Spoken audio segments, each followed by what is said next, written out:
সংবিধান পুনর্লেখনের জন্য, নতুন সংবিধান লেখার জন্য আমরা আহ্বান জানাচ্ছি। আমাদের আন্দোলন আমরা শুরু করতে চাচ্ছি। আমরা জনগণকে আমাদের সাথে সম্পৃক্ত করতে চাচ্ছি।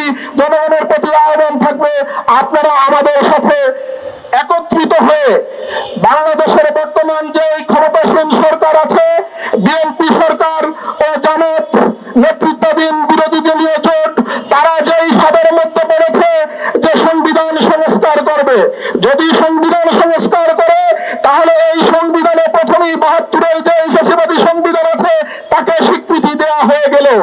তাই আমরা জনগণকে সচেতন করতে চাই যে জনগণতান্ত্রিক সংবিধান, বাংলাদেশের নাগরিকের অধিকার দেওয়ার জন্য নতুন সংবিধান পুনর্লেখা হোক।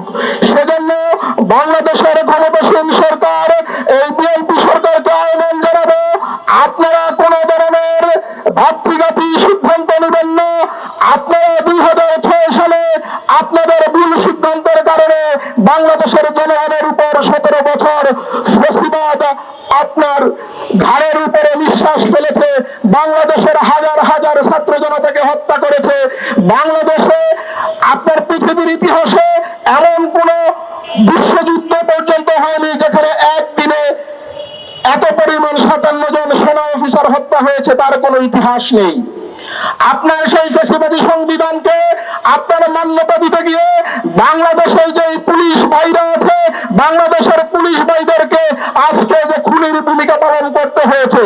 আজকে বাংলাদেশে যে পুলিশ বাহিনী আছে, বাংলাদেশে যে আইন শৃঙ্খলা বিভিন্ন বাহিনীর লোকরা আছে, তারা আমাদেরই কারো না কারো পরিবারের সন্তান।